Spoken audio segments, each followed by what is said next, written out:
Hi, and thanks for joining me today on this episode of Breaking Free from Churchianity. Demons have been a popular topic among evangelicals over the last 50 years.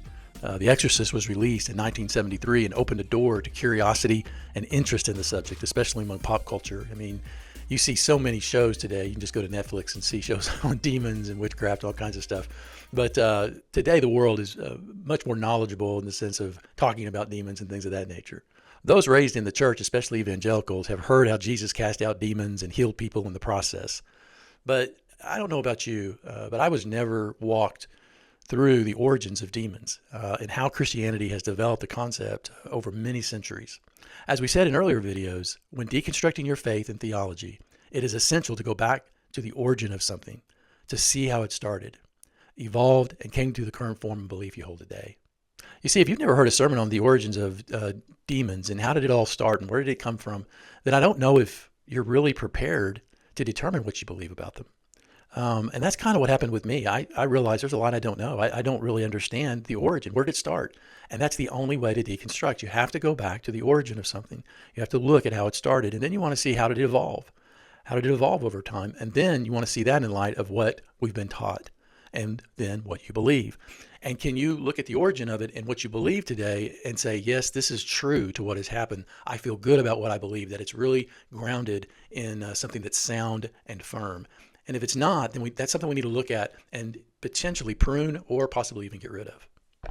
The earliest known references to demons, or daemons, the ancient Greek term often translated as demons or spirits, occurs in the works of Homer, which is from the 18th century BC, and Hesiod, late 8th to early 7th century BC.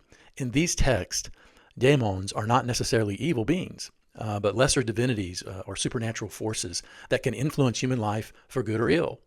In Homer's Iliad and Odyssey, the word daemon can mean a divine or semi-divine power, often somewhat interchangeable with God or theos.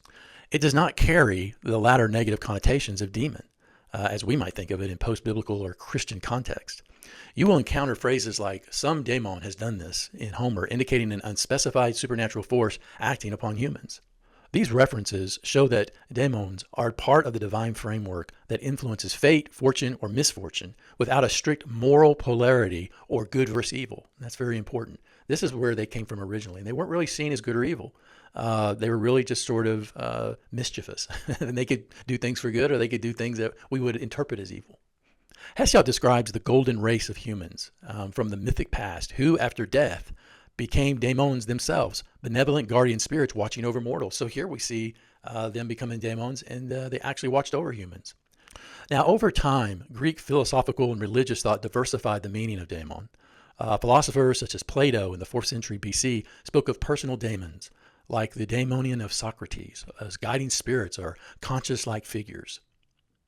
In popular thought, certain daemons took on negative traits, e.g. malicious spirits causing bad luck or illness, while others were protective or even quasi-divine. By the time of the New Testament era, around the 1st century AD, the Greek word daimonion came to be used for evil spirits in many Jewish and Christian texts. This shift from a neutral or even positive spirit to an evil demon was influenced by Jewish and Christian demonological ideals that developed during the intertestamental period.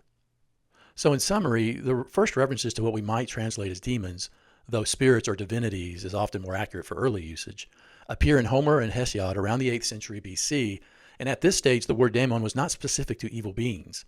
Rather, it denoted a broad category of supernatural powers or divinities. The concept evolved over centuries, and only much later did demon become synonymous with exclusively evil, malicious entities in Greek, Jewish, and then later Christian writings. During the intertestamental period, from about 400 BC to around 27 AD, Jewish literature outside the Hebrew Bible began to develop more extensive teachings about evil spirits, fallen angels, and demonic beings. Although not all these works are included in the Jewish or Protestant canons, many are found among the Old Testament Apocrypha, Deuterocanonical books, or among the Pseudepigrapha. Now, it's important to understand that the Old Testament, under the Old Covenant, there is not a developed theology of demons. Okay, it's just not there. Some would say, well, what about lying spirits and spirits that went to deceive people? Well, those were supernatural beings that had a task from God to do that. They were simply carrying out a task for a purpose. That they weren't evil spirits. He said, yeah, but wasn't Saul oppressed by an evil spirit? Well, actually, when you look at the word there, the ideal there is not that the spirit is evil, but that the spirit is causing him distress. It's really a better translation there would be a distressing spirit. You have to understand, even when we were looking at the word Satan, the word for Satan is the adversary. So what would be better to translate that word is, instead of the Satan, you should translate it the adversary. Well, the same is true for evil spirit in 1 Samuel in regards to Saul, because it was a spiritual being sent by God to distress Saul. And that was for a purpose. God was doing that for a purpose. And part of that was to eventually elevate David, because David would come and he would play music for Saul to calm Saul down. Later, we find in Scripture, as we move forward, that other spirits, spiritual beings, would have tasks such as being lying spirits, spirits that would go and put lies in people's mouths to, if you will, lead the king astray, or convince the king to do something that you really don't want to do. And then there were other spirits that had other assignments. These are just spiritual beings that had assignments, but this is not a developed theology of demons. You find no one where it says they were filled with demons. You don't find anyone where they say he cast out a demon or a prophet cast out a demon. It doesn't exist. It's not in the Old Covenant. You don't see it in the Old Testament, because Israel's experience under the Old Covenant does not include that. It's just like there's no developed theology of hell in the Old Covenant. There's no developed theology of the afterlife. There's no developed theology of demons, of Satan. None of that you find under the Old Covenant, the Torah, under the Old Testament. Even in the Psalms and Proverbs, you don't find it. So let's be very clear here, shall we? None of this was developed from the time that Israel first received the law up until the exile. It was after the exile that the ideal of Satan and then later demons and spiritual evil spirits began to develop. Okay? So that's something we want to keep in mind. The origin of demons did not come out of Israel's experience in the law, and we will see where that ideal actually came from. During the intertestamental period, from about 400 BC to the beginning of Christ's ministry around 27 AD, give or take a few years, Jewish literature outside the Hebrew Bible began to develop more extensive teachings about evil spirits, fallen angels, and demonic beings. Although not all these works are included in the Jewish or Protestant canons, many are found among the Old Testament Apocrypha, Deuterocanonical books, or among what's called the Pseudepigrapha books. Now, what are these books? The Apocrypha books were written at a time after the exile, but before the time of Christ. And these books were accepted into the canon by the Catholic Church over time. They were also books that were read quite a bit amongst the religious leaders in Judaism. The word pseudepigrapha literally means false ascription, which it means a writer wrote it claiming to be somebody else, like First Enoch or Second Enoch. Well, Enoch didn't write either of those books, but somebody else put his name on it to try and get what's called some street cred. When people read it, oh, maybe Enoch did write this, but he didn't. Somebody else wrote it and just put his name on it, and that happened quite a bit. There's even books in the New Testament that are likely a part of that, whose authors are unknown, but they may have tried to convince others that, Paul wrote this, or Peter wrote this, and James wrote this, or whatever it may be. And the reason is that creates greater legitimacy, greater credibility, and it was not uncommon for that to happen. But the early church fathers, as you read them, will give you information as to which ones they thought were pseudepigrapha, and others that they had a better understanding of where they came from. Now, the first book I want to look at is part of the Apocrypha Deuterocanon. It's called Tobit. It was likely composed in the late 3rd or early 2nd century BC. The key passage concerns the demon Asmodeus from Tobit 3:8 and then 6:14 through 15. It's one of the earliest Jewish texts to name a demon explicitly. Asmodeus, the demon, torments the protagonist by killing each of her bridegrooms before they can consummate the marriage, creating great futility. The angel Raphael instructs Tobias on how to exorcise Asmodeus. So here we see, dating back to around the 3rd or 2nd century BC, about 200 to maybe 300 years before Christ, the first mention of an evil spirit. So we don't find it in the New Covenant. We don't find it in the New Testament. We find it during the intertestamental period. So some of the key passages, the first is in Enoch chapter 6 through 16, is the story of the Watchers. And these Watchers are fallen angels that have been cast out of heaven. And the origin of evil spirits is from the giant offspring of these Watchers, these fallen angels. And this is the first time that we see this is in First Enoch. Now here's the significance. First Enoch offers one of the most detailed ancient Jewish mythologies of how certain angels or watchers rebelled, descending to earth and fathered what's called the Nephilim, which we hear about in Genesis, the Nephilim. It explicitly connects the spirits of these giant offspring to demonic activity on earth. And this is the first time that we see from Jewish mythologies, and that's what it is. It's Jewish mythology. It did not come from the Old Covenant, it didn't come from the Old Testament. And the New Testament writers haven't written yet. And it is here that we begin to see a development, if you will, of demonology. Now, the book Jubilees is also part of the pseudepigrapha. The book was likely written in the 2nd century BC. It's often linked with the conflict that produced some of the Dead Sea Scrolls. As we said in the last video, the Greeks conquered Israel around 334 to 332 BC, and they would rule there until 160 BC when the Maccabees defeated them. But from 160 to 68 BC was a very chaotic time in the life of Israel from a religious perspective and a political perspective.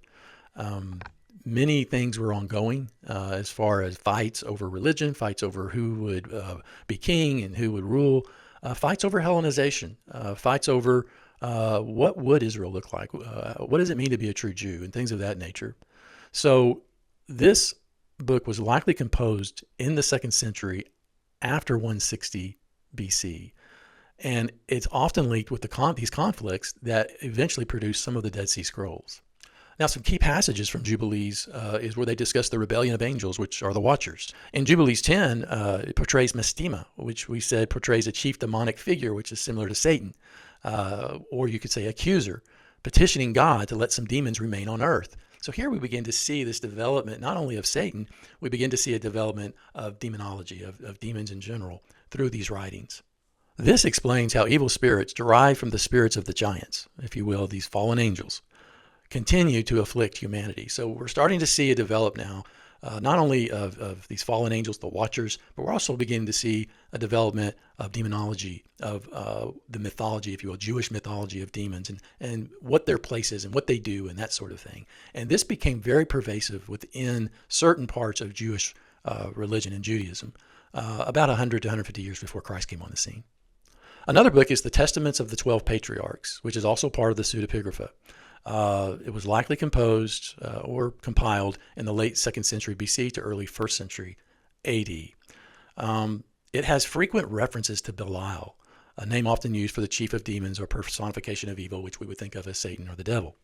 There are also many warnings against the influence of evil spirits on moral failings. So this is the first time we start to see how demons are beginning to affect humanity and how they get them to sin and things of that nature. The Testaments depict a cosmic dualism where spirits or angels of Satan, Belial, tempt humanity into sin and cause them to do all kinds of immoral things. This illustrates the continuing development of Jewish belief in personal and cosmic evil power. So now you're starting to see kind of a good versus evil, where you have these evil spirits who are wanting humanity to fail and to fall, not to follow the law. And then you have God, who is here on the side of good, who has angels that do his bidding and want man to obey the law, to do the things that he commands them. And this is this cosmic battle that begins to develop long before Jesus ever showed up in his ministry. The Dead Sea Scrolls, which was composed or copied by the Qumran community, date back to around the 2nd century BC to the 1st century AD.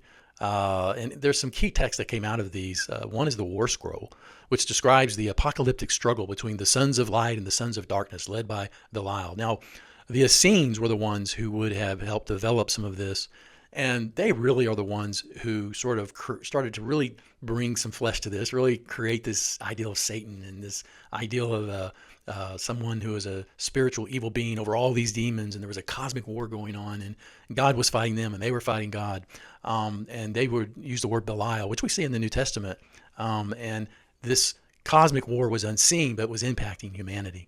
Community Rule and Damascus Document refer to the influence of the spirit of darkness and the power of Belial. So we see a continued development then of not just the Satan figure, but the demons that he commands and works with and how they impact humanity. So all of this is significant because it demonstrates how a Jewish sect understood themselves as engaged in spiritual warfare against demonic forces personified in Belial. This also reinforces the ideal of angels, demons shaping moral choices in cosmic events. These texts show a growing interest in defining the origin of evil. That's key. demonic forces and the cosmic battle between good and evil, ideals that would later influence New Testament demonology. So it's very important to understand that the New Testament writers would have been very familiar with these texts because they were taught in the synagogues. Paul was a Pharisee, and so he would have been very familiar with these texts. He would have studied them. It would have been part of his training. And so this is something to keep in mind, is that these intertestamental writings are really where demons began to be developed, which was part of Jewish mythology. But I want you to understand it had nothing to do with the revelation that God gave Israel from the Old Testament under the Old Covenant. Okay? Let's just be very clear about that. Please understand that. Because if you're going to deconstruct what you believe about this, it's important to understand where did it come from, as we said, how did it evolve, and how did it develop? Because this greatly impacted what the New Testament writers believed about spiritual things. Okay? We are products of the era within which we grow up and we live. We just are. And that means that when they were writing, it impacted the way they saw these things. It just did. Okay? So keep that in mind as we move forward. Now, the impact that these writings had on the New Testament writers is clear. By the time Jesus began his ministry around 27 AD, these theological beliefs about fallen angels, demons, and evil spirits were well known and accepted by the Pharisees and the ordinary people. But it's important to remember that the Sadducees did not accept these teachings, as they were not found in the Torah. If it wasn't in the Torah, the Sadducees didn't want anything to do with it. They were people of the book, is what they would say. As many evangelicals say, we're people of the book. Well, that's what the Sadducees were. So for the Sadducees, they were like, listen, there's nothing about demons or evil angels or any of that in the Torah, the prophets, or anything that we see and what's been handed down to us. And so we don't believe it and we're not going to teach it. Well, the Pharisees, on the other hand, they believed all of it. They were very much more mystical. They were willing to adapt things to their teaching. The same goes with hell, with Satan, with demons, and all of the mythology. They tended to embrace all of that, while also teaching the law and keeping people under the law. And so when Jesus comes onto the scene, this is the world within which the New Testament writers were living, and this is the world that Jesus was living in.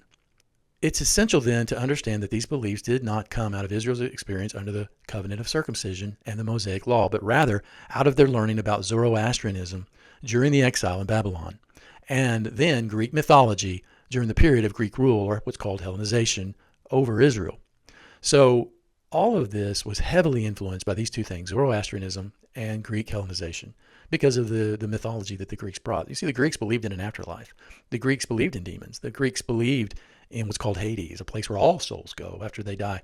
The Jews had none of that. You don't find that in Judaism from the Old Covenant, from the Old Testament. You're not going to find that there in the Jewish scriptures. And the Zoroastrianism basically taught about Satan and good and evil, and this whole dualism of bad and evil fighting each other and things of that nature. So through that process, it highly impacted Israel. It highly impacted the religious leaders and the development of Judaism during that time. The impact of these intertestamental books on Paul's writings can be seen in places such as Romans 8:38 and 39, 1 Corinthians 10, 2 Corinthians 4:4, 2 Corinthians 11:14, Ephesians 2:2, and 6:12, especially in Ephesians chapter 6.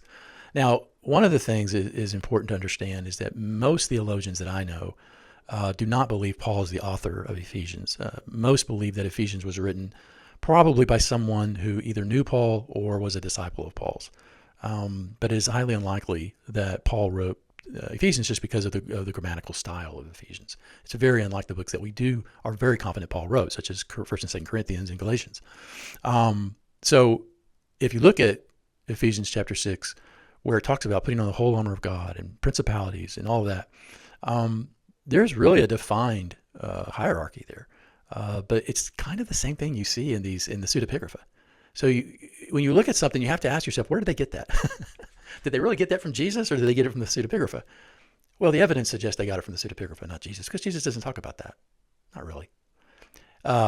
When Jesus goes around doing his work, they assign the casting out of demons based on the evidence that they thought they saw.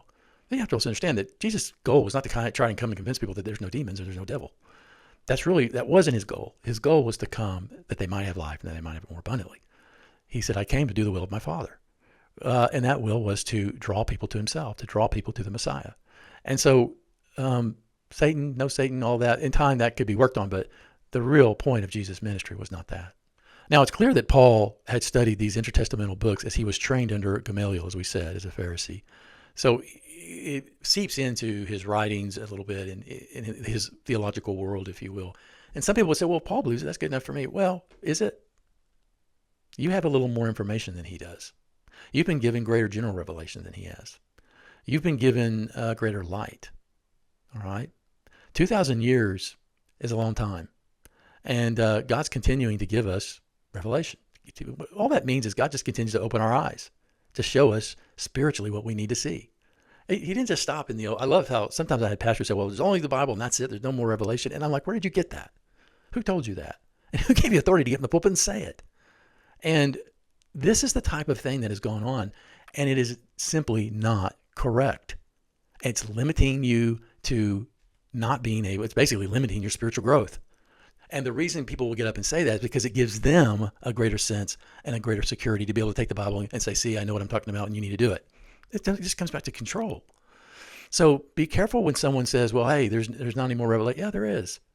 And the Spirit is always revealing something new to you. You ought to be growing all the time. And your theology ought to be fungible. In other words, it ought to be able to sort of breathe, if you will, and grow as God gives you more and more new light.